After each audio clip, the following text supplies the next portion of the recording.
welcome to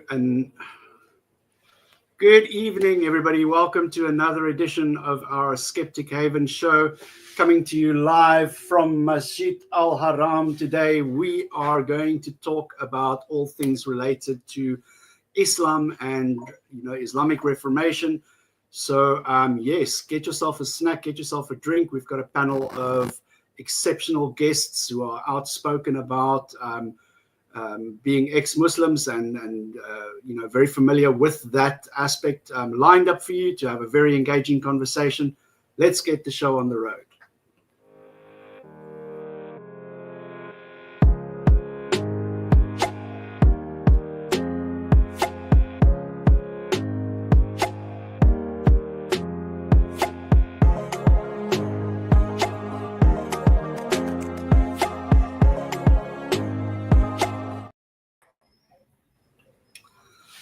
Good evening, everybody. Welcome to this this impromptu panel, so to say.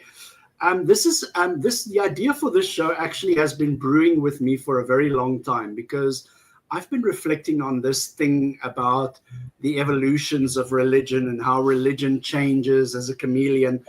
And this led me into looking into the Christian Reformation and how they sort of like watered it down a little bit to make it a bit more more easily digestible. And this led me to this question: why has Islam not had a reformation? So joining me today, we have got an esteemed panel of guests. We've got Dr. Leo Igwe from the Humanist Association of Nigeria. We've got Veiled Rose from Faithless Hijabi. We've got the OG from Nigeria, the Afro-atheist now living in the UK. We've got Nuria Khan as well joining us. Guys, welcome to this conversation. And I guess, let's just jump straight into a couple of these topics that I have lined up for us. And please feel free to speak up and speak, whenever you want to. We are a bit of a large panel, so just be mindful that we don't overtalk one another. But the first thing I want to talk about is the nature of intolerance. And this kind of intolerance is primarily driven by specific doctrines in Islam. These include things like blasphemy, apostasy, the way that women especially are regulated. Is this intolerance driven by the doctrine, or is it more a feature of how religion operates when it gets fused with political power and a strong communal identity? This is not something that's very unique to Islam, but how do experiences differ across the different regions that we have representative on this panel? Who wants to go first? I can go first. Sure. Can I just say hi to everyone? And coming from a Nigerian perspective, where we have 12 states governed by the Sharia law, you quickly find out that the Sharia practice over there is really suited to them. It's not universal. It's not the same everywhere. It's like made up for the Nigerian Muslim. I have since found out that the way the Nigerian Muslims do Islam is very different to how other regions do Islam. So I think it's a mixture of both the culture and the ideals of the religion. Right, I think it's a mixture of the two.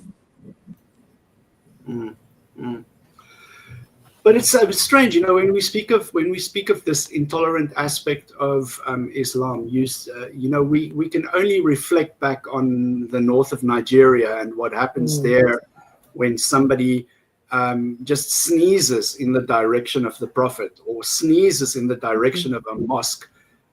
All of a sudden it's apocalyptic, the backlash that person faces. And I find this especially concerning because it strikes me as very totalitarian, the way that that this kind of intolerance is, manifests itself in the religion. And, yes, Christianity also had that, many, many moons ago. But Islam just says, hold my beer, oh, sorry, not hold my beer, hold my drink.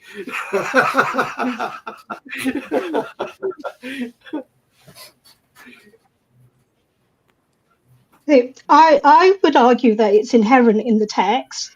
And if anything, Muslims, a lot of Muslims who don't actually know about how violent Islam actually is, they make it seem better and more peaceful than Islam actually is.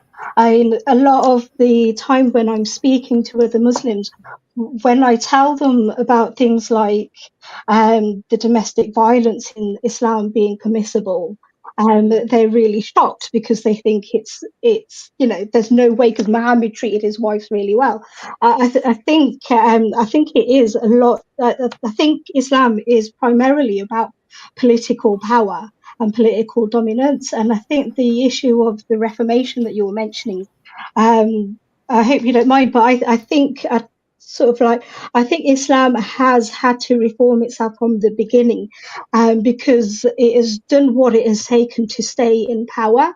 So initially, when Islam came about, when the Quran, after Muhammad died, the Quran was all over the place in people's minds on bits of paper, on bits of parchment or whatever. And Uthman ended up compiling them, bringing all the Quran together and burning a load because all of the different versions were different. And so there was kind of a reformation, constant reformations or compromises from the start to make sure that Islam survives. Um, so, and there's also things like there's this thing that we come across quite a lot as well in the Western countries, where Muslims argue that they have to follow the law of the land. So when they come across verses and Quran verses and hadiths are so out of whack with what today we would accept, they would be like, well, we have to follow the law of the land, and they try to get away with it from that, and they say about context. But to me, it's textual, and the inhumane sort of like abuse, the humanitarian abuses and stuff like that. Yeah. It's crazy that you mentioned that, because I distinctly remember hearing there are specific places in the Quran where it says, not even the rocks will hide you. The rocks will snitch you out. So here's a Jew hiding behind me or something. And I mean, like, it's just, it is violence upon bloodbath, upon beheadings, upon, cutting of limbs and everything. And it really creates, especially when, this apparently the text is still, you're speaking about the different versions of the Quran. So we're not even talking about the ones that the goat ate, but we are talking about a book that claims, a very, very special kind of authority, that it is not able to be altered, that it is, fine however many centuries afterwards. And I don't know, for me, I find that something that adapts and changes to situations is more resilient and robust than something that insists on being, unchangeable. Very, very interesting indeed. I think also, sorry. Yes, sorry, go for it. Go on, Mariah. I was just going to say, like, to back both what Veiled Rose and Afro-Atheist were saying, that I do think there has been some level of, clearly the intolerance derives, in my opinion, from like the textual sources themselves. So you've got that to deal with on one level, but also, as Afro-Atheist was saying, we do see slightly different manifestations of Islam depending on wherever it's kind of, inserted itself, basically. So the Islam practiced in Malaysia is very different from the Islam practiced in Nigeria vis-a-vis the Islam in Pakistan, etc., etc. But fundamentally, I think you have a series of problems when it comes to intolerance and a collective reform, when the ideals behind within Islam are deeply entrenched, such as one Muslim ummah that is kind of the ideological dream, but then we see varying manifestations of it throughout the world. And then we've got all the schools of thoughts that it's broken down into.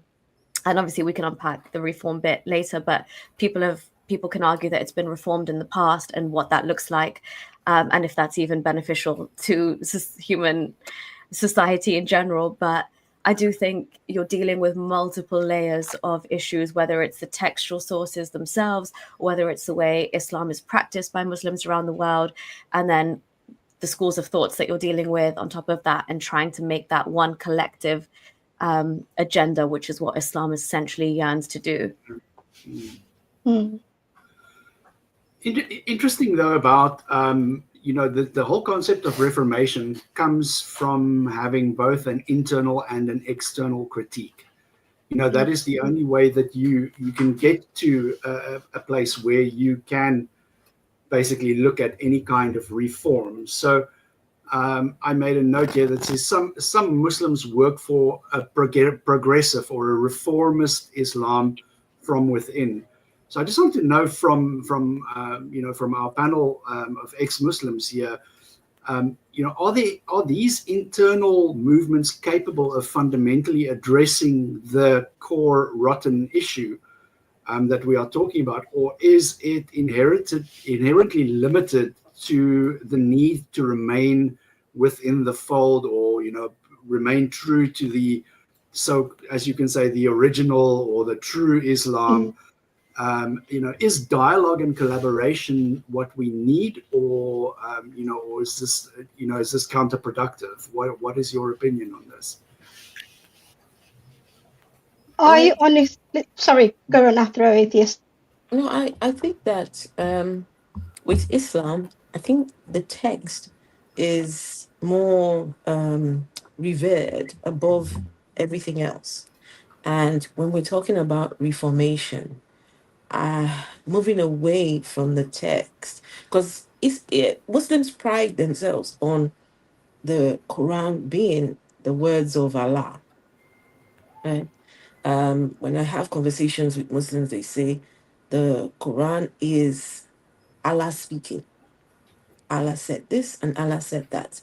So I feel like if Reformation starts to take place, it is going to be catastrophic for a lot of Muslims that regard the Quran as the inherent words of Allah.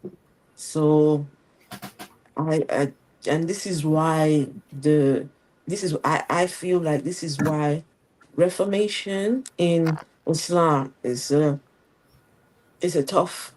It's going to be tough. Yeah. It's sorry, Nuria, you're also going to weigh in on this. Yeah, sure. I mean, I've come across reformists of Islam, and I have listened to what they have to say.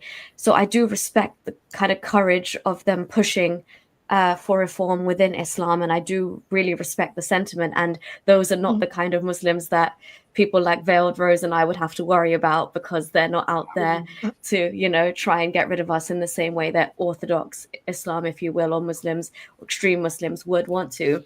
But I do think that, for me personally, as an ex-Muslim, when I do come across what they're trying to say and the reform that they're trying to bring about, I just think the internal movements are structurally limited. So it's to stay within the fold, they often have to dilute their critiques or reframe the Islamic problems or questions as misunderstandings, or not to be taken literally as interpretations, or kind of, deliberating on the just the general kind of aspects, whether it's metaphysical, whether things can be absolutely if there's a contradiction, can we take the rational approach as opposed to the literal approach? So I think that dilutes the conversation from actually focusing on the structural issues within the religion itself. So while dialogue between internal reformers and critics like myself and all of us here can be productive on specific issues, for example, like free speech or blasphemy, apostasy laws, things like that, ultimately, in my opinion, reform efforts will struggle unless there's also external pressure for secularism and universal human rights, like a shared understanding of what that actually means. Yeah, exactly. I just wanted to come in as well. In South Africa, there was the homosexual imam Henry. I can't remember the name. I'm so sorry. Who was assassinated, and to me that sums up the kind of the barriers that even reformers and progressive Muslims face, because they're deemed as kafirs, they're deemed as apostates for daring to go against, they're seen as going against God's word, and yet they really are clinging onto Islam, and trying to make it fit their reality and their way of being. The way I understand it is, Islam, like a lot of all religions, it's like a abusive husband, and it doesn't want to relinquish its power. Sometimes it will, because it's scared and it's worried that people are going to leave it, and at other times it knows it won't. It can get away with a lot more, but at the end of the day, it remains abusive throughout, and you can't trust it. And the only way to truly change things is to have an enlightenment and say and face the facts that this patriarch is really regressive and dangerous for us. And yeah, that was my take on it.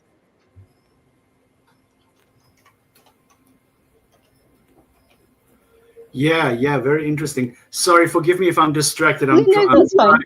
I'm trying to do some tech troubleshooting in the background here. We're trying to get Mubarak and Dr. Igwe connected here, so just bear with me as we sort this out. But that's I was listening with one ear. It's very interesting that that all of you have got it's more or less a similar thread that comes across from everybody. So. I was thinking, that there has to be some, some unique barriers that's placed in the way of this move to, or even idea of reforming this bad idea. So if you look at the other, major religions, some of the there are unique challenges when it comes to critiquing Islam, because like you guys have said, the concept of the Quran is the literal uncreated word of God, the fusion of religious and political identity, many contexts, protect blasphemy and apostasy in this context, and this makes a meaningful widespread reformation less likely. I don't see, unless there is a major move to they've rewritten the Bible like hundreds of times. There's so many different versions. You can pick and choose your flavor of Bible that you want to read. But when it comes to the Quran, they don't. What's the big idea here? Maybe you could weigh in on this, Dr. Leo. Yeah. Thank you, everyone. First of all, for me, there's nothing like Islam. Yes. There's nothing like Islam without Muslims. Yeah. There's nothing like Quran without Quranic believers. Because look, take a page, just go through that book. I can tell you that there is no Muslim that says, I obey this to the letter from page 1 to the last. Okay? So if you talk about reforming Islam, for me, reform Muslims and Muslim behavior, what Muslims do in the name of the religion. Look, Quran is just a book. It's just a book. Now, if you ban it, for instance, the book will not come after you. It's Muslims that will come after you. So who needs reformation? Is it the book and what is written on it, or the people who believe in the book? So I think that they have a way of distracting us and making us, look, there's no book. You look at the Quran, you look at the Bible, you look at the Torah, you have terrible, terrible things written there. because they are written by people thousands of years ago. And I can assure you that no Jew or Christian or holds on to letter by letter. They just pick and choose, just what Dean tried to say here, what they want to believe. So if you ask me, don't bother what is written in the book, bother about those who are reading it and using it to justify their actions. Yes, because those things are there. They reflect their time. They reflect the mentality of the people. Look at the Bible itself. Look at the book of Deuteronomy. Kill, maim, destroy. Now, why are Christians not doing that? Because they know that they will go to jail in many of these countries. People will come after them. So for me, going into the book, the people who wrote this book, they are dead. And they'll be, in fact, if they were to listen to it, they would just be laughing and say, these guys, can't you make use of your senses? We wrote this thing for our own age. And you are here today telling us, oh, well, we want to reform. Don't you have your own brain or mind? So what I'm saying there is this. I think we need to focus on, what Muslims are doing in the name of their religion. Yeah.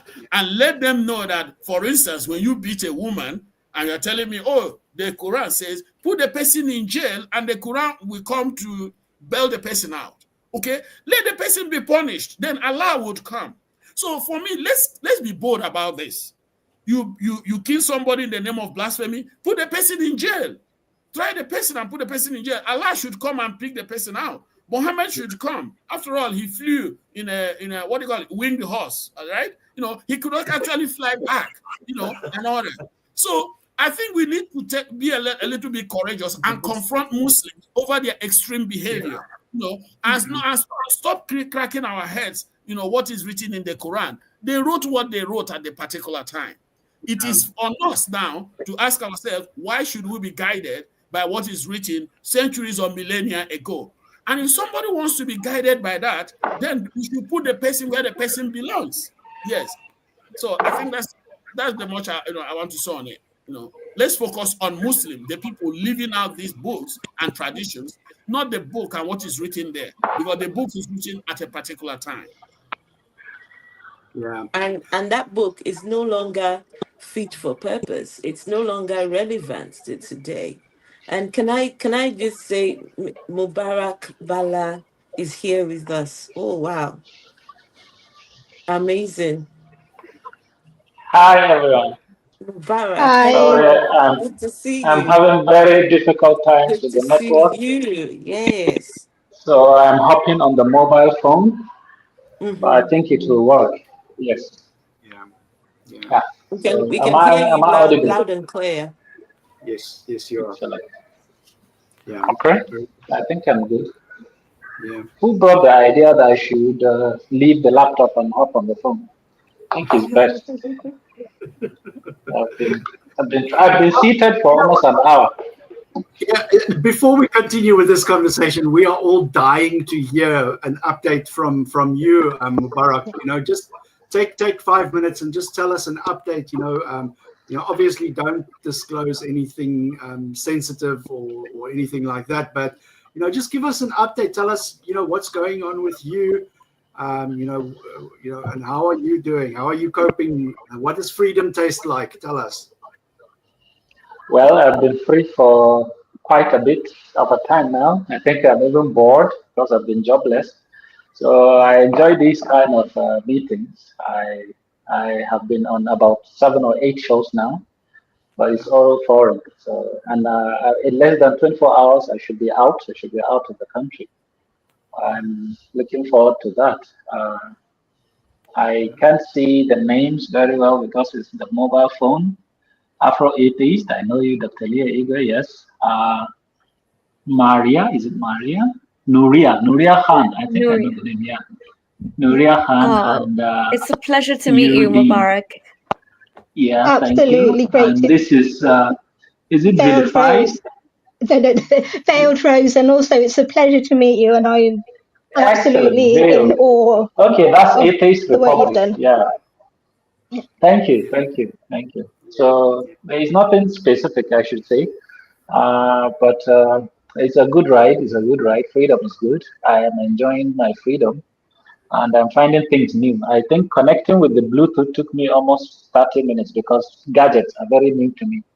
I think my memory has been wiped a lot on a lot of things. I broke a phone just to get a SIM card in. Then I realized it's just a pin you put on the side, not from behind. I became very rudimentary, very crude. So, but it's all right. Yeah. That's good. Yes. That's Yeah, I always say like the difficulty that that I've experienced in my life. I use that to fuel the fire, to fuel the fire that I come back with. So I wish great things for you. On this journey forward, because it's first discovering your story. I only learned about your story once you were already incarcerated, but we have a saying. It was actually as the slogan that was chanted here in South Africa during the apartheid years, where they said, an injury to one. I think it comes from George Orwell's book or something, where they say an injury to one is an injury to all. And when we see that people perpetrate injustice upon my people, our people, people who are non-believers, it strikes differently. It strikes differently in the chest. And because we are already such a marginalized minority of the population, that I said to myself, like, find somebody else to bully. Can you not find another person to bully? So we are very glad to have you here. Guys, before we move on with let's raise one or two more issues on this topic of Islamic Reformation. But before we do, if any of you guys want to, have a question for Mubarak specifically, please feel free to go ahead while I line up the next question. I do have a question for Mubarak. Mubarak, after everything that you have been through, you're still an atheist. That shows a lot of strength. It shows a lot of willpower. To be incarcerated for the time that you were away, and now back to life, not as you know it. Things have changed, everything, but yet you still stand on the side of atheism. So my question to you is, what drives you? Well, I think my conviction comes from my conscience. You see, I've always thought maybe uh, humanity, as we came to discover ourselves, maybe I thought we weren't orphans. I thought we had a father up in heaven, some good God helping everyone. So my efforts, I thought I was trying to see how that God, because I realized that God wanted to kill maybe 80% of those that He created. Then I realized that all was a lie, all was a ruse, and I realized in I think in my teenage that science is what best fits all these definitions. I was an outlier in the sense that I got both the Islamic education and the Western education, so I got to compare. And by comparing, it meant I got to sieve out the bullshit out of it. And I think once you know, because there are people that would come with questions to me that they want to know. They want to know what really convinced me to be atheist. That they are not sure. They have questions. The first warning I gave them is that if you really want to know, then you should be ready that your life may change forever. Because once you know, you can never unknow. You can never say you don't know again. Because I've realized once I knew, there was no going back. There was no heaven. I realized there was no heaven. There was no God. There are no angels. So it became an eye opener. So it means I cannot go back. Even as I had hardly, I think I think you read it that they converted me back to Islam while in Kano. So as hard as I could to fake it, to even fake it, I couldn't, and they knew. So those that are wise, the officers knew They said, probably you're just working hard to please us. I said, yes, because I'm your captive.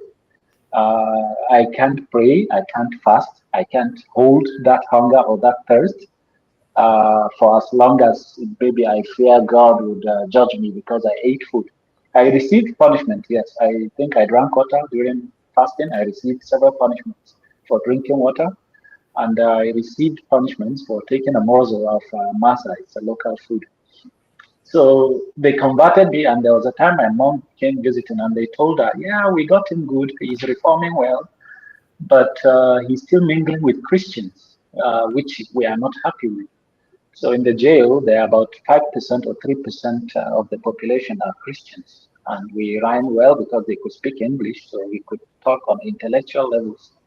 And they were very disappointed. So they told my mom that their eyes in the jail, who are putting eyes on my behavior, that the Reformation, it's called correctional facility, but since it's canon, the correction means it's a Sharia correction. So you're expected to worship the God. Some of them would even ask that, why did you choose atheism? You could have chosen an institution that could really protect you in the country. That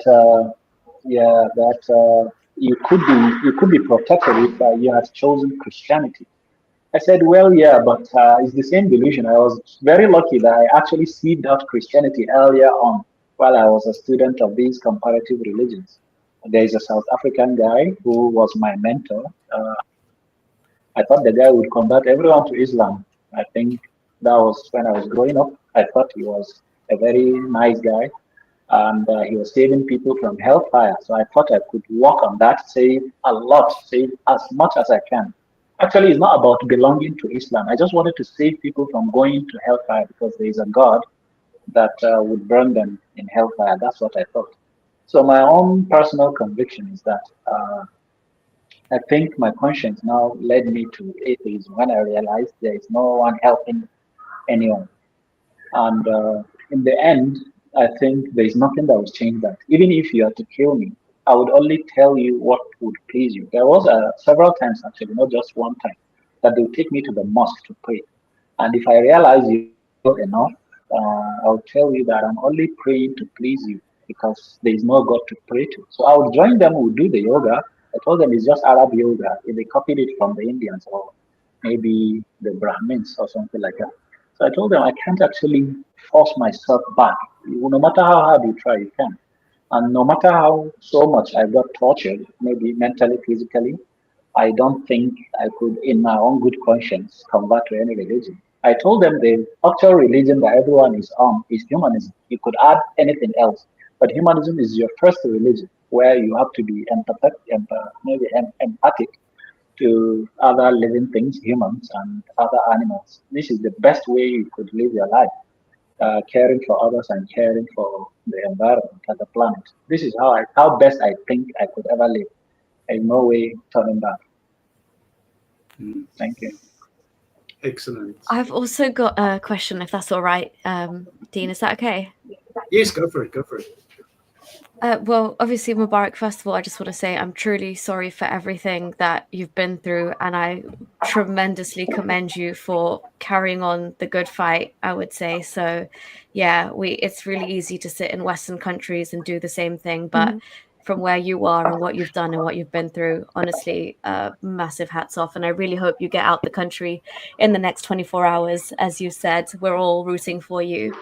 I guess my question would be, in the depths of that despair, sometimes I can imagine it gets extremely mentally challenging, languishing in jail like that. Were there any moments where you thought, you know what, my activism against this ideology of Islam just isn't worth it, and I picked this fight, but I picked it at the wrong place at the wrong time in the wrong country? Or was that never anything that crossed your mind?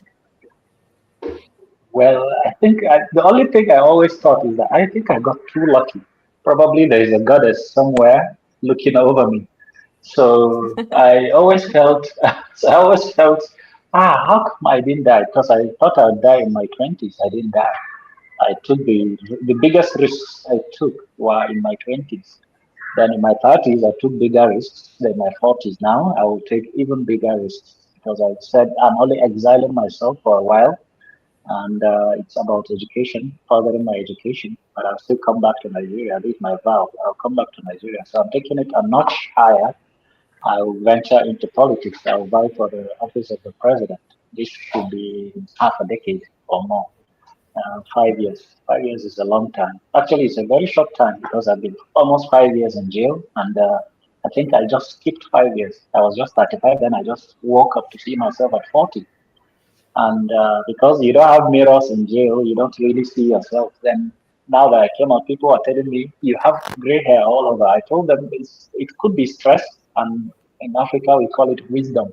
It means you are wiser. So when you're running for president and you get the gray hairs, it means you are qualified. I read that with all those. So I'm not too young to run. So actually, I think I'm taking more risks. I hope I don't die, but I've already given up. Like in my teenage years, this is when I was actually swinging from faith to faithlessness. I thought I wasn't sure because I felt I can't be right, that all these older men are wrong. So my fear was that if I now told people that the Quran is not always right, I didn't even conclude that the Quran was wrong. I said at some point I realized they were wrong on some things. And when I tried to reason, and this is in my teenage, they called me the controversial Mubarak Bala or the liar Mubarak Bala. This was secondary school.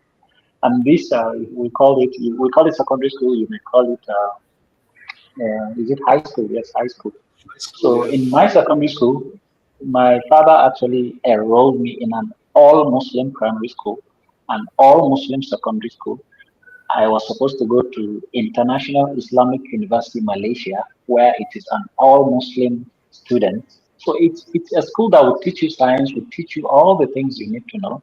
But why exclude non-Muslims? So it's exclusively to groom you in a way that you don't really mingle with non-Muslims or non-tribal people. So I've always known my friends have always been from childhood. My friends have always been Muslims. This is why it hit so hard when I left the religion because all my friends left me. All relatives I gave up. They were heartbroken, obviously. So it hits hard because you really didn't have much of a friends or much of a society or community to fall to because the whole life you left behind is what memories you have had. So this is the secondary school, the primary school.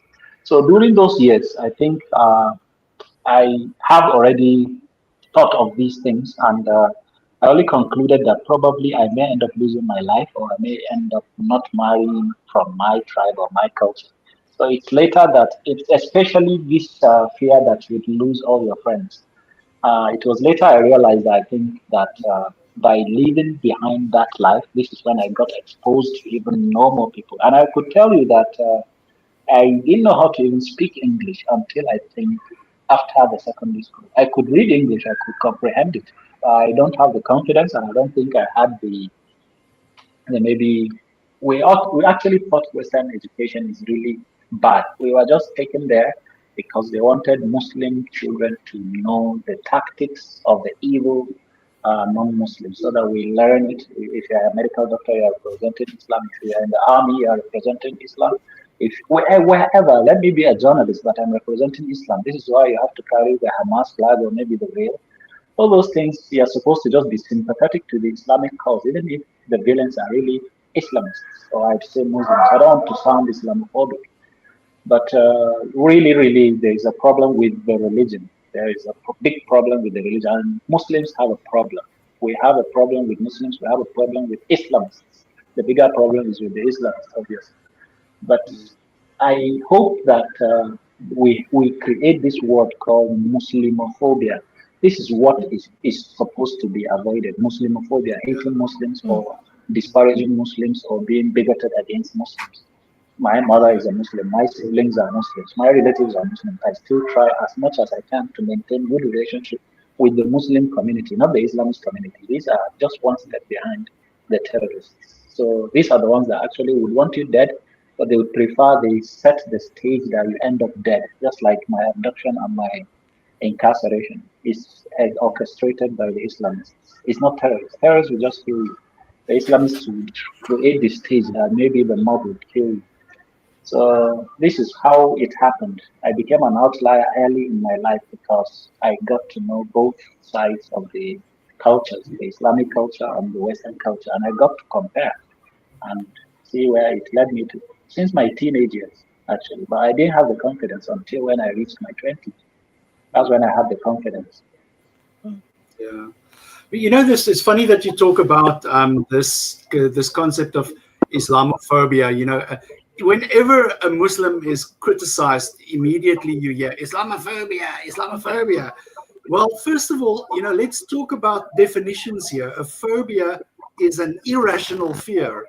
You are rational to have a fear of Islam, in my opinion.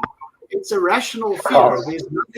There's nothing that you know that fringes on a phobia. And you know, at this stage, you know, we're running very close to the end of our show. I would just like to put the word out there. If any of our viewers have questions for the panel, or if you just want to hit your support in the chat, just type it up in the chat, and Alma, who's monitoring the chat, will highlight your question for us. So let's first of all take this question by Heinz. It's an interesting question. Is when and how did Islam drop the ball? What we call Western civilization owes Islamic learning for keeping ancient learning alive and expanding it, but not anymore. So where did it go wrong? Where did the train of Islam leave the tracks? That's an interesting question. I have no idea, to be very honest with you. It's not my wheelhouse. Can I say something about this? Yeah, sure. So I wouldn't say I know particularly when Islam dropped the ball, but for me it's when you have a religion that is set on dominating the world, right? You're set on taking the religion from one small part to the rest of the world. Now, the trouble with that is the further you go away from the source, the more diluted that religion becomes, and the more um, uh, people centered and culture centered, and it changes form, it changes dynamic. Now, I would say if the people in Mecca came over to Nigeria and see how some Muslims did Islam over there, they would quickly say these are not real Muslims, right? For example, it was only when I got on YouTube that found out that Muslims cannot, music is prohibited. Muslims, they sing whole songs, they dance, I mean, I'm talking about like the Yoruba Muslims. So in a bid to try and take this religion all over the world, right? You it loses its what's the word I'm looking for? It loses its um I need a word, right? Loses, that's the solidity The of the pristine, religion. the Its pristine strength. condition that it used to be. Huh? Do you It want to say loses the its strength. pristine condition? Exactly. So this is what I think, that they dropped the ball the moment they decided, let's make this everybody else's religion, even though it was a religion that was centered around the Arab people, right? And yeah, I don't see how they can get everyone believing the same thing. It's rather impossible. Okay, let me Yeah, just yeah. add something to that. I don't think that I don't think they said let's make it everybody's religion. They said let's make it everybody's religion by force. I mean, we need to qualify these things. Yes. If you don't qualify it, you are not speaking to us. It's by force. That's true. Because look, human beings espouses different philosophies. There are a lot of religions out there, a lot of ideas out there, but Mm. Islam comes with this force and violence. Some years ago I was a bit shocked by the fact that they told me you can convert to Islam, but you cannot leave. I said, what kind of religion is this? I was Mm. shocked. You can embrace Islam, but you cannot deconvert. And I'm like, and they tell me there is freedom of religion in Islam. I said, there is none. It's like, it twists their understanding even of what is freedom of religion. How can you say there's freedom of religion when somebody cannot renounce the religion? There is none. And when we present this religion, we should present it as Muslims present it. That's why I said, don't be telling me what is written in the Quran. Let me tell you, what is written in page 1 contradicts what is written in page 2, page 3. If you start reading it critically, you cannot have a coherent message. Let's look at what Muslims are telling us about this. So I just wanted to say, let's present Islam the way it is being presented by Muslims.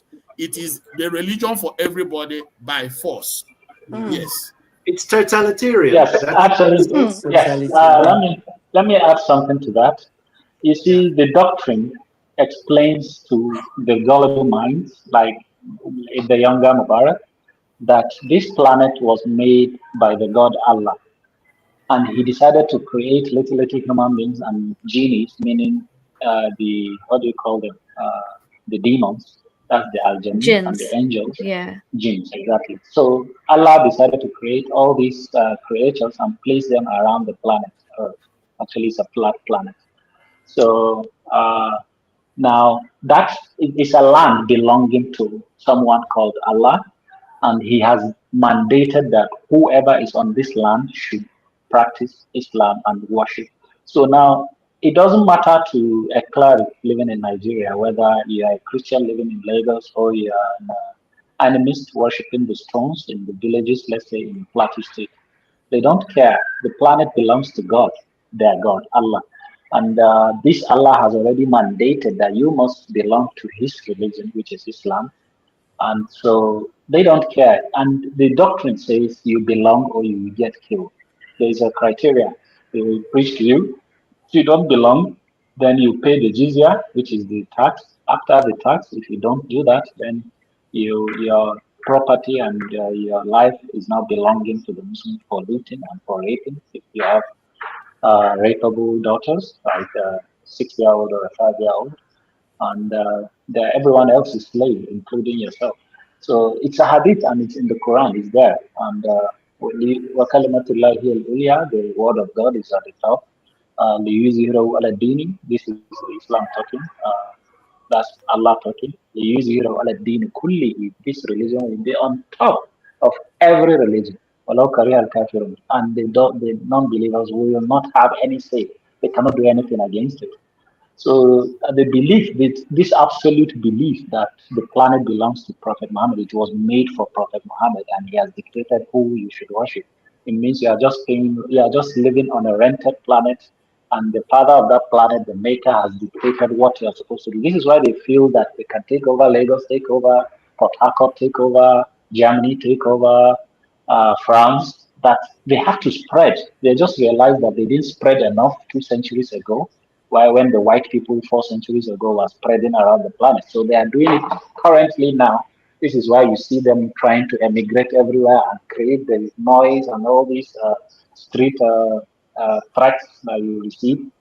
That the planet, actually, they don't see the Germans as Germans. That you can belong to Germany or you can belong to England, but the planet belongs to Allah. So it's Allah's planet. So they'll just come over and take over the resources, Allah's resources. The water on the planet, they said, is the rizq, meaning the property of the prophet. So you have, my own people are the most deluded, if you don't know. This is what I wanted to add to you, Afro-atheist, what you said. Actually, I am more concerned with the geography. The more landlocked you are away from the oceans, this is how the delusion got so strong in you.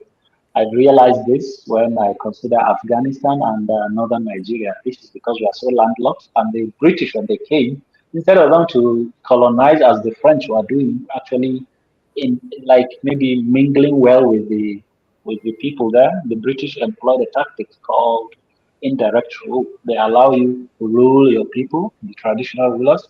All they want is just your taxation and remittance. The only thing they will tell you is that no slavery, no capital punishment, no this, no that. And this is why in Nigeria's context, I have a documentary. I wasn't allowed pen and paper to write. So I wrote a documentary in my head, which I would later in maybe this year start downloading it and write. Fantastic. The documentary is about Nigeria, about how prehistoric Nigeria and pre-colonial Nigeria and then colonial Nigeria and the military rule in Nigeria, how the clerics were, let's say, how they were like pushing forward to the front to take over power, then they would be pushed back. When they have the opportunity, when they see democracy, they have the mouth to talk again, then they will come back. Then maybe some military man will push them back. It has been happening. The Islam Osman Danfodio Caliphate came in 1804, took over vast regions of the Sahel and West Africa, which is now about 5 countries now, uh, over the centuries. It took about a century. Then the British came and brushed it away. But the problem now is that I told you this indirect truth. So they haven't really quashed that mentality that that religion must dominate others. There were slave raids into the plateau, into the Benue. This is still happening even now. They call it now cattle rustling or cattle maybe encroachment, but it was slavery earlier, a century ago. They would just take their horses, they would enter into maybe the non-dressed people who don't wear clothing, and they just call them the fauna of the forest. They just come and catch them, and they take them to the cities and sell on auction. Then and sometimes sell to the Arabs or to the British. This is what they've been doing. So they were doing this for centuries. Then the British came and told them that this slavery must stop, this raid must stop. So they haven't really gotten that into their head. This is why they will just raid any non-Muslim community and kill. A week ago on Easter, someone just drove his truck to crush worshippers, to crush Easter celebrants on the road in Gombe State. The moment I saw it, although I don't have much of a recent memory, I said, I think I had something like this before. Then I Googled it. Then I saw that it happened in 2024, it happened in 2019, it happened in the same state. It happened like 5 times over the years, and they're still calling it an accident. Someone will just drive a large lorry into a procession of Christians in the same Gombe state. Then you now know that this is not an accident. It happened in Germany, I think, during Christmas. Someone did the same thing. So you see that so many tactics to do all these things. But what I understand is that the northern Nigerian populace are so mad with this religion that there has to be someone to tell them what to do and how to live their lives. You can make paradise without actually hurting or hating or killing someone. And I think no one would be able to tell them, but a person like myself, this is why I have to come back. So there's also the geographical aspect of it. That's why Somalia, Afghanistan, and northern Nigeria are still in this dead zone. We are so landlocked. Even though Somalia has the ocean, no one comes there to fish or no one comes there to mingle with them. I think this is why they are so backward. And I think these are the most dangerous. The Sahel region now is the most dangerous axis. The only lucky streak we have around here, or I should call it the unlucky streak, that the West would not pay attention to it is because we don't export terror. You know, the Taliban could export terror through Al Qaeda into New York.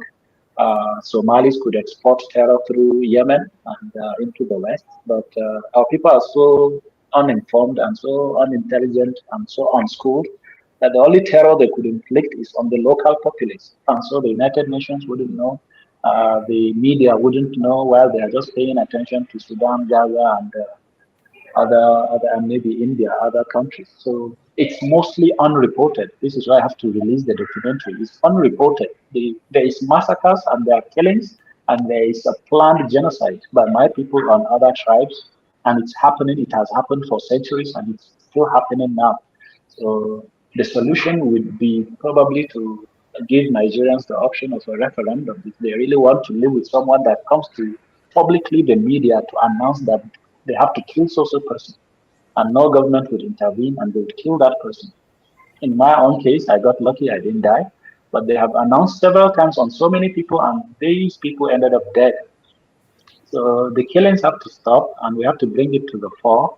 We have to bring it to the world. What is really happening to Nigeria and the Sahel region, as I told you, is the most dangerous region now in the world. The most dangerous, worse than what is happening in Gaza. although Gaza is self-inflicted. They chose that jihad. They were celebrating that. So even though you would pity the children and the civilians, but I think it's something that I always question. Why would you celebrate something to start with? You celebrated it when the Hamas guys were attacking Israel, and now you're crying because these are two delusional books. The Quran is fighting the Torah.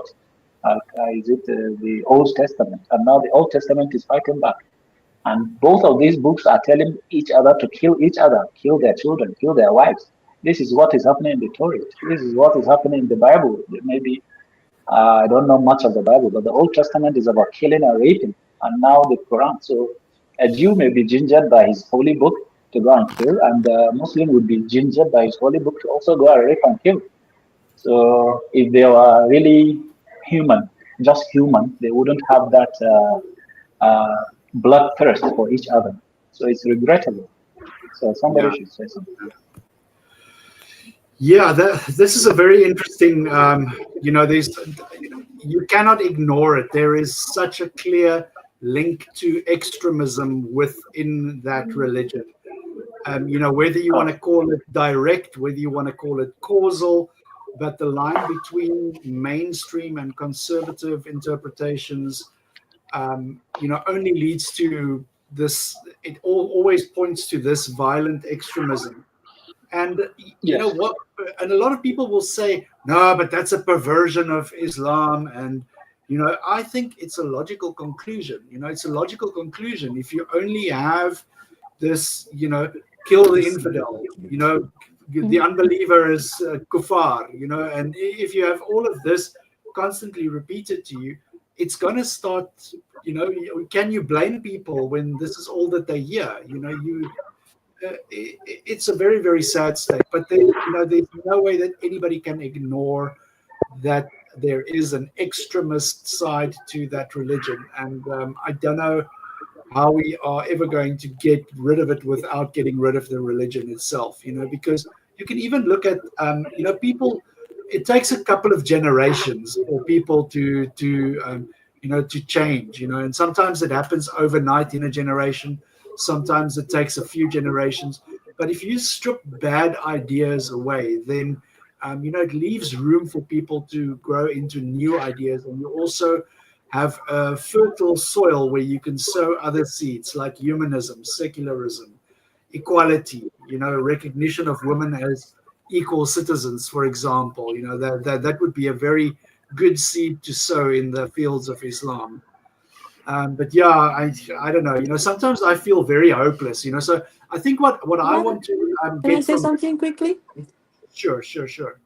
So just very quickly, I think with Reformation of Islam in our part of the world, it's going to be really hard because this religion allows the men to have 4 wives. It allows them to, they can change, and allows them to have these concubines. I mean, I know Muslims in Nigeria that have 6-7 wives, right?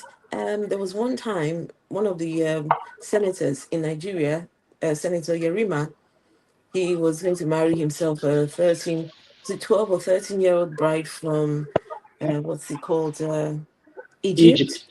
Yeah, from Egypt. And they said, how can you, a lawmaker, be, wanting to marry a child? And he said, wait, I'm a Muslim. My religion allows me to do this. It says, if you can find anything in my religion that says I cannot marry this girl, right? If you can find anything in the Quran that says I cannot marry this girl, then I will not go ahead with the marriage. And of course, they cannot find anything. So yeah, he went ahead and married his child bride. But I think a lot of people hide behind the religion to be promiscuous, to be, just a man after Abusive. all. Exactly. So that is going to be a huge struggle. Expansion. Yes, there is something I want to add to that. I think there is even an encouraging verse in the doctrine that says, when poverty strikes you, take another wife. because the superstition came that a woman would actually bring you bad luck. So you may, this, I don't know if it's widespread, but it's very rampant in Hausa land. This is northern Nigeria. That if you are so much in poverty, in struggle, then take an extra wife, because probably the first wife you have has a white leg. What they call white leg is that she came with a bad luck. She's a hoodoo. She brought bad luck to you, so you have to take a wife that would open up your resources back. So it's a superstition, and actually, I think, especially since we are the poverty capital of the world, then you now see a link to that. Some people even came to try to explain it, that what it actually meant. The clergy now trying to make sense of it.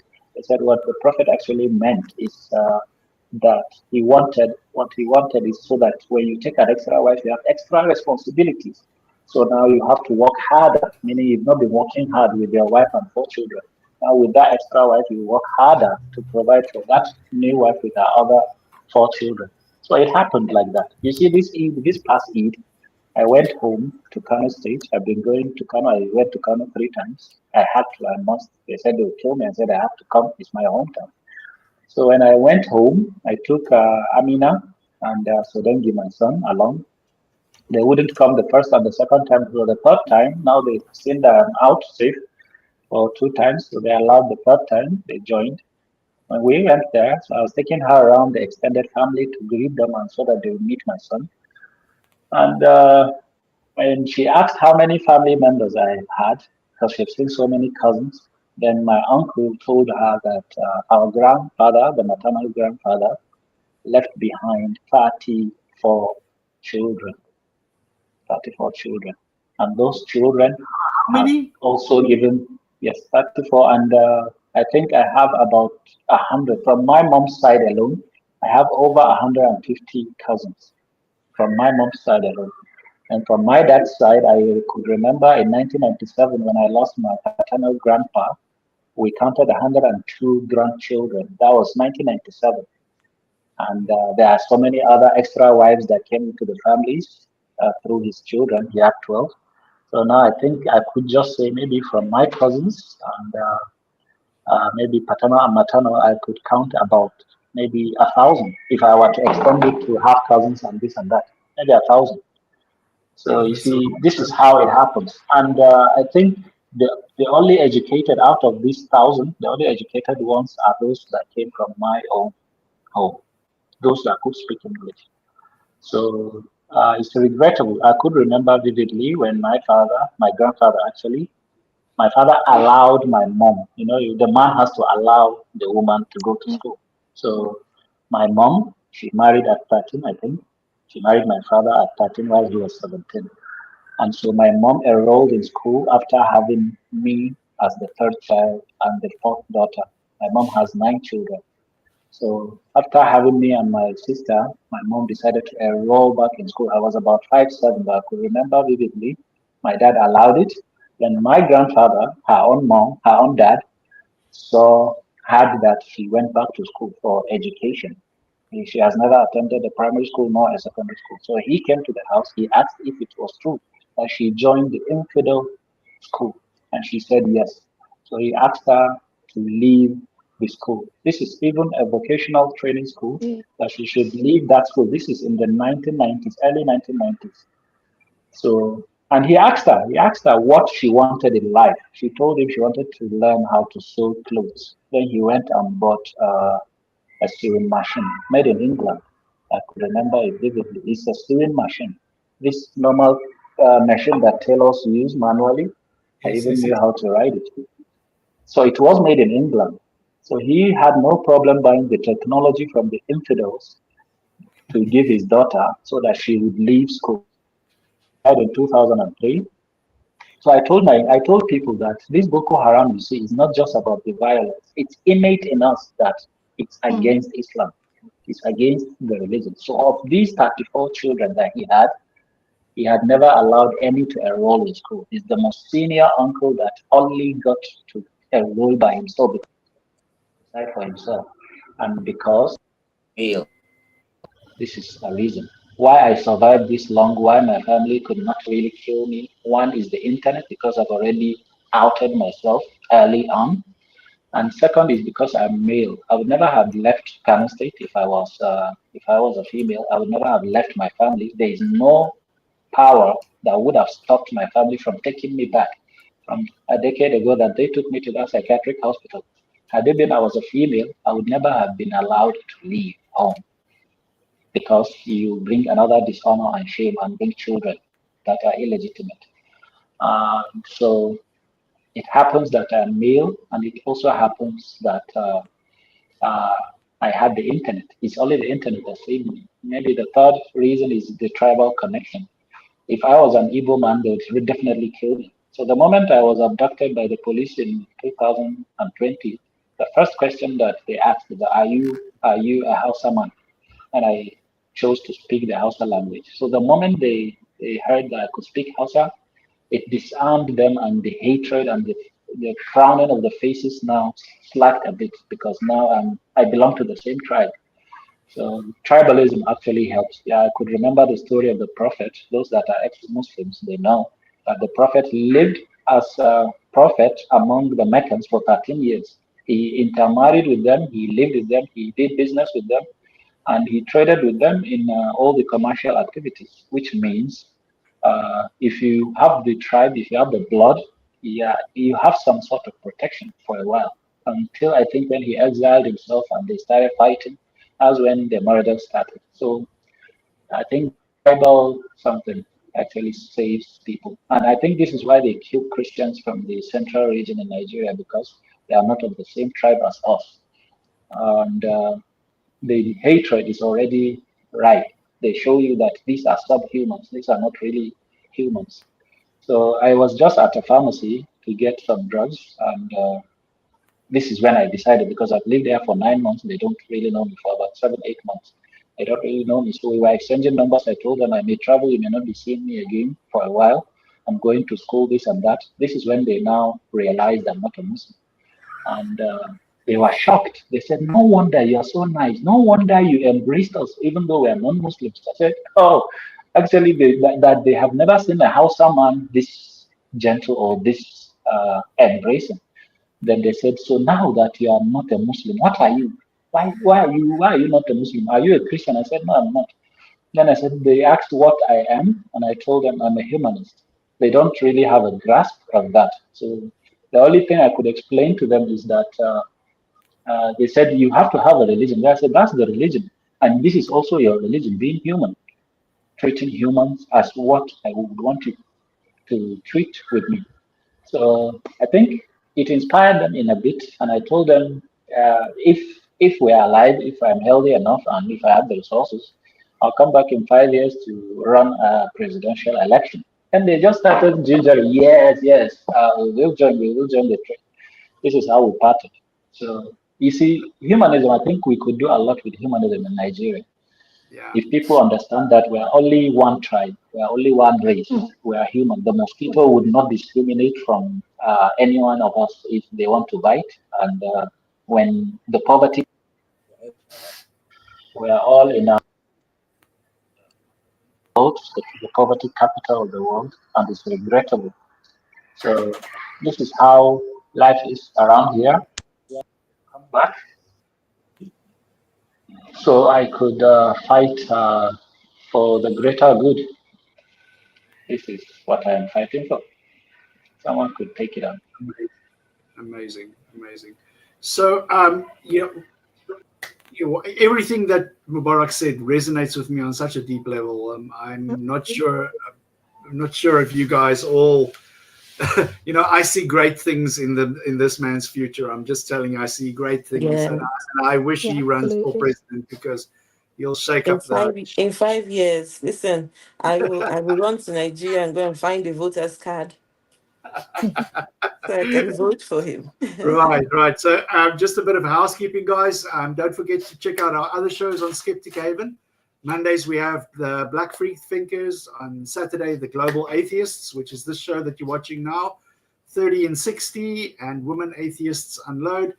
And Let's Talk on Sundays. I would also like to thank our patrons. We have Paul Kamish, Corin Butcher, Hals Bells, Logan Fisher, Amanda McLeod, Tara S., Rion, D. Murphy, Dan D., Michael Wiseman, Sunny Shell, Phil Calderon, and our members include Cynthia McDonald, Kelly Laughlin, Logan Fisher, and tons of mice. As always, guys, let's, I just want to get, if any of you guys have 2 minutes to wrap up, if you have any ideas on what we've discussed, please feel free. Let's start with Dr. Leo, then we do Afro, then Nuria, and then we end with Veiled Rose. Yeah, well, one thing I want to say about reforming a religion, reforming Islam, is we need to start telling the world the truth about Islam. Yeah. Oh, there's a holy book. What makes the book holy? This book, who wrote it? Where did they copy it from? So I think there's a need for us to begin to say, oh, what's the truth about this religion? There was a prophet. Who made this person a prophet? There was a messenger. Who sent the person? At what time?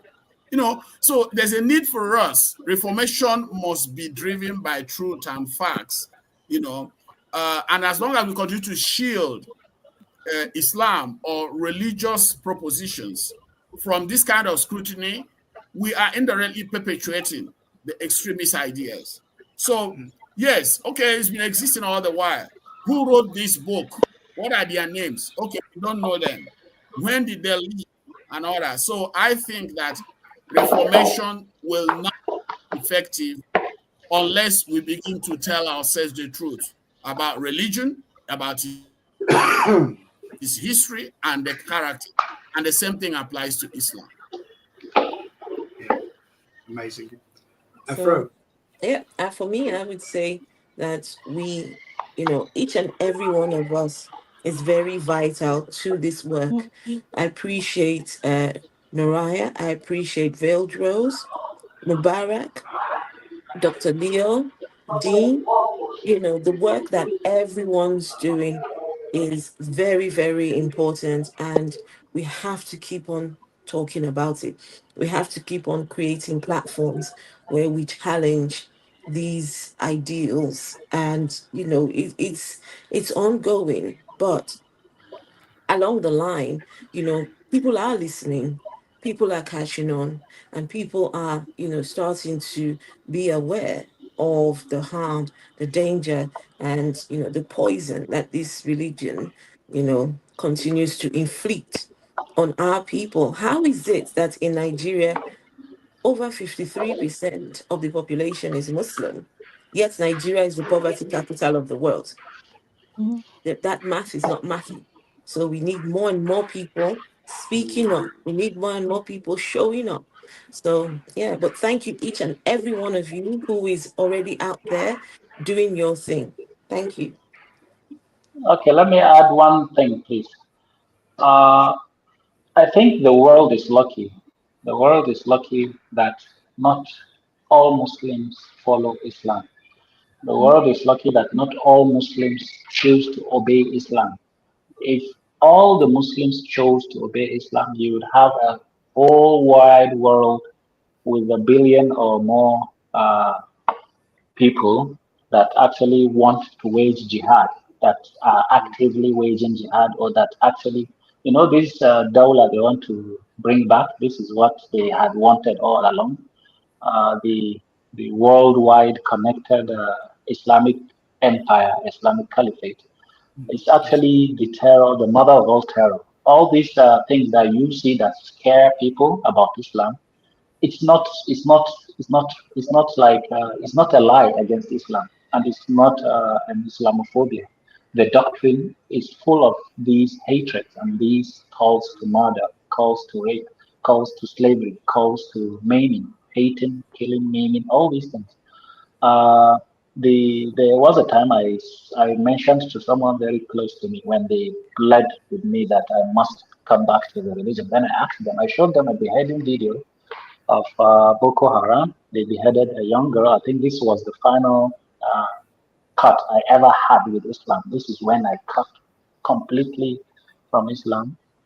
They beheaded a Christian lady. She was crying, she was begging, and they beheaded her with a knife, speaking the Hausa language, dressed in the Hausa attire. This is what I can never forget. So now I showed this individual this video, and I asked that, don't you think this is inhuman? The person now wailed and flailed and, expressed the sympathy that they are evil, they are this, they are that. Then I quoted a specific verse. I said, okay. And I think I quoted even a hadith for him that we all knew when we were growing up. He knew Umirtu an uqatila an-nasa hatta yashhadu an la ilaha illallah, this one, that one. So I don't need to translate for him, but I'll translate for you. I didn't need to translate it to him because he knew the meaning. And I think this was the end of our discussion with him. He stopped talking to me. We've never spoken since then because he's realized that it was true and this is what is required of him as a Muslim. But because he really wanted to make paradise, he realized he has to cut off relationship with me because he'd rather side with these killings and the God that will order such killings than side with Mubarak and end up in hellfire. And so the meaning of this is in no military, this is the prophet speaking, or allegedly, because they will now tell you if it's so obvious that it's about killings or hatred, they say the prophet didn't mean that maybe it was a fake hadith or fake verse or this or that. So it says the prophet is saying, I was commanded by Allah to wage war on all mankind, to kill all mankind, or wage jihad on all mankind until they accept Islam as the only religion, as the only way out for them. If they do that, then they are safe from me, from my terror, from my rage, from my anger, from my jihad. And it was narrated that he held his spear and he said they are safe from the edge of this my spear. And if they are not, then their blood is legal for me to spill.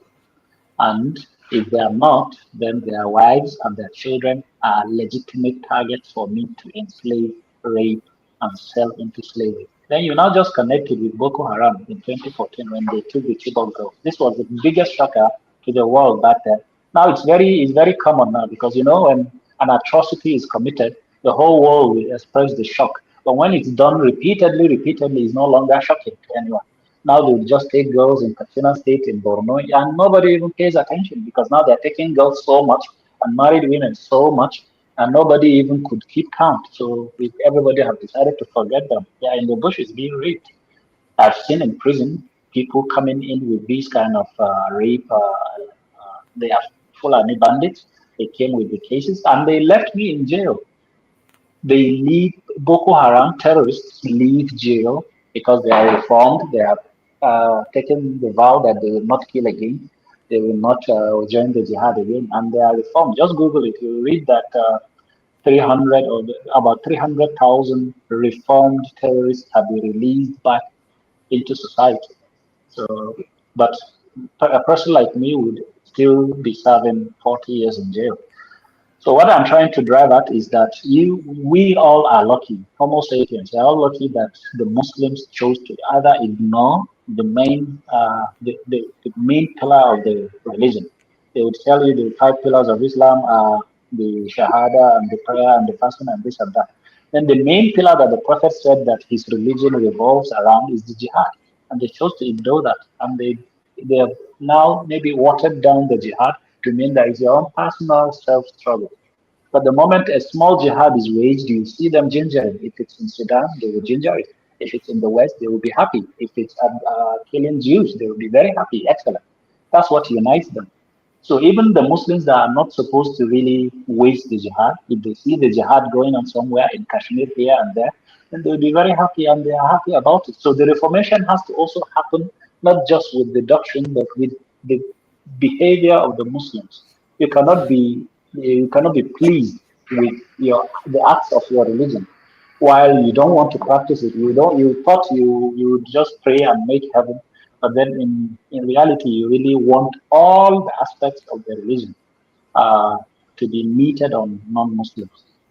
I got lucky several times. I hope I get lucky again because they told me if I demanded for food or water, This was even in the police headquarters. They told me, you that are supposed to die, you didn't die, you're lucky. And now you're even asking for food or this or that. And that's why I never took to hunger strike, because I knew they would want it, they would welcome it. And whenever they offered the prayer that I must join in prayer, I joined, because they are looking for any excuse that I would end up dead.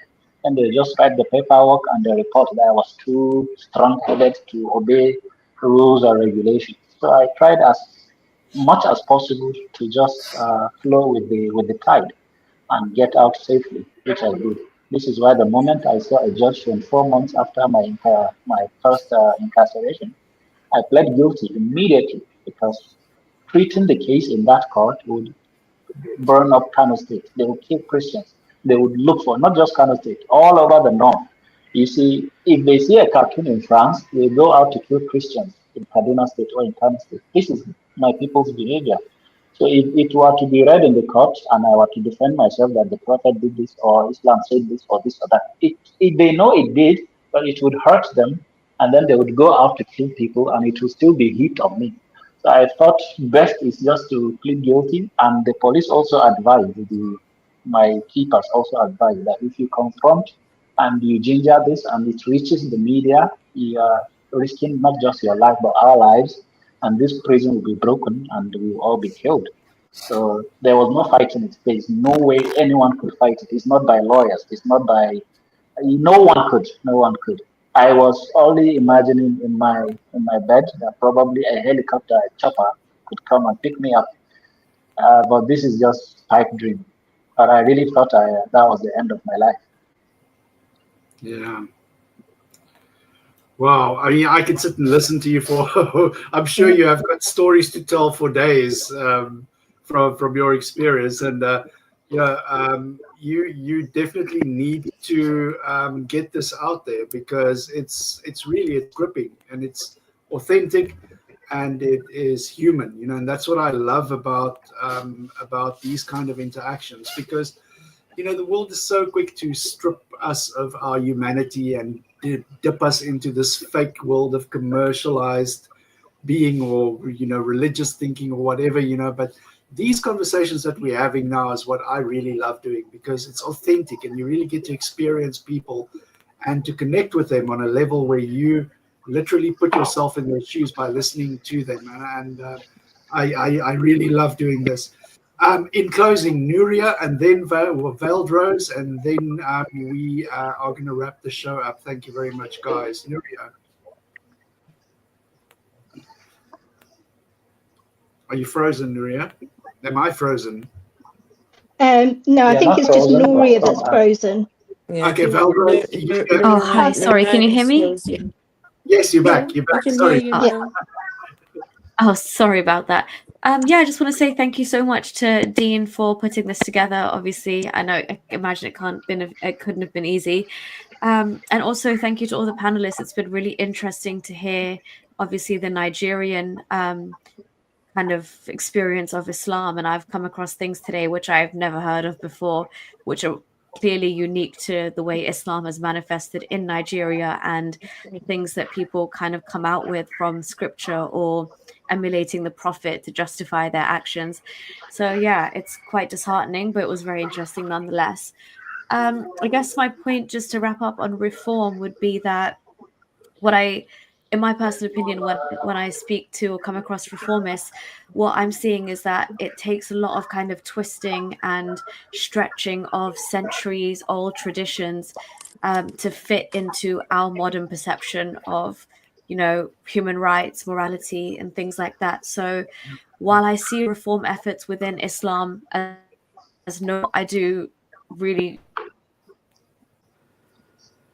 because it's the tension between modern values and traditional doctrines, which Islam is adamant to keep intact, becomes too great to reconcile without some level of intellectual dishonesty or cognitive dissonance. So I think so long as you've got the divinity of the Quran and the authority of Muhammad as being the red line and unquestionable, when it's going to be near to impossible to have something akin to the European Enlightenment when it comes to Islam. But having said that, conversations like the one we have today, and with the younger generation kind of leaning more towards questioning the power of the internet. And you and I all sat here today does give me a glimmer of hope that, if Christianity took about 2,000 years to get to a point where we see it today, then I think maybe there is some room for Islam to get to that point. Maybe not in our lifetimes, but one day. But yeah, other than that, thank you so much. I'll hand over to Veiled Rose. Thank you. I have to say I am really honoured to be here, and I'm really grateful to be here and to be invited. And I wanted to. There's not enough time to ask this question properly, but Mubarak, one day if you could do a short video on what advice you would give your younger self and other people like yourself who are the younger generation of Mubarak Bullahs coming up. To me, Islam can't be reformed. It's like asking a lion to turn vegan. It just can't happen. And I think Christianity has shown us as well that even though Christianity has been reformed, it's still quite deadly and still quite vicious. When you look at the abortion laws in the States and things like that, and how it has left women dead because doctors haven't been able to operate. Yeah, for me, it's the Enlightenment. It's about honest, open, unapologetic criticism and exposing of these religious doctrines, and saying that we aren't the disrespectful ones. It's the religious doctrines, it's the religious people, the religious institutions who are the inhumane, disrespectful ones. We are the ones with compassion and love and with respect. And we are not going to be gaslighted anymore. And we are building our own communities, our own networks to support one another, because for centuries and decades and millennia we have been persecuted and we've had enough. And the internet is one of the greatest powers we have to actually bring that voice together. So hopefully I haven't rambled, but I think that's what I've got to say. And thank you all. And Mubarak Bala, I think you're amazing. Thank you very much. Thank you. Also, I would like to add that even if they can't, I always advise Muslims that I know you don't have an individual power to edit or to reform Islam doctrinally. No one could touch the book now. No, you wouldn't touch the book as a non-Muslim. They couldn't even touch the doctrine as Muslims. The clergy are also afraid the moment you decide to criticize, you are thrown out of the clerical circle. So, but I think Muslims can reform Islam by themselves, about their behavior. By condemning terror, by condemning the jihad, I think it's a step forward, but it shouldn't just be a political statement by big leaders in the Arab world or this or that. Individuals at the grassroots level, for example, let me tell you that they would just post, for example, on the BBC News that the Pope is dead. This is, let's say, the Hausa channel of the BBC. The Pope is dead. If you see the vile and the hatred that would be piled on the Pope, who they have never met and they would never have known, and you just wonder what kind of humans these are. This is the local language, this is the Hausa language. And so there are a lot of vile that Muslims would have if they have that protection of the language barrier that the world would not see. For example, I know everyone in northern Nigeria benefited from the Bill Gates Foundation. We have benefited a lot through the vaccines and this and that, and probably by convincing Aliko Dangote to be doling out food rations. I took those Dangote rations in jail for 2 years. So he fed the Hausa people for about, since the COVID-19 days, about 5 years, he's been feeding those people. So, but for example, if he were to die, or let's say Bill Gates were to be announced dead, you'd see the vile. They wouldn't care. So the hatred is there. The doctrine has already impacted so much on our psyche that I think that reforming Islam has to start with the individual. Just like myself, I've already reformed Islam by not becoming a Muslim. I went a step further from reforming Islam because I really wanted to merge the two to see how I could work with Islam and science and reconcile where the facts met the fiction. I realized I couldn't because I'm not a hypocrite. But there is a middle ground where you could reform it by your own self and feel that in a way you are just balancing it and doing what you can to make the heaven that you are promised and the virgins to make this life meaningful, as well as to make the heaven without actually breaking the law of the land. This is why I want Nigeria to be a fully secular country. This is why I'm pushing for that referendum. It has to be a fully secular country, but we have to ask the Muslims, what choice would they make? Do they want full heaven, the full delusion, or they want to make use of this only life they would ever have to make sense of it by allowing others to live freely within the country? So it's up to Muslims. This is what I'm saying. You can't, in our lifetime, I don't think we can touch those holy books. We can't edit them. We can't reform them, but we can reform Muslims. And this is a task that has to be done. And they have to take the assignment for themselves to start. Yeah. Amazing, amazing. Guys, this has been such an enlightful conversation. I appreciate each and every one of you for spending your time with us. Thank you for taking part in this conversation. Keep fighting the good fight. Mr. Mubarak, go well, travel safe, and when connect with us again when you are settled on that side, and let's keep fighting this fight together. Take care, guys, and stay skeptical, and we'll see you on the other side.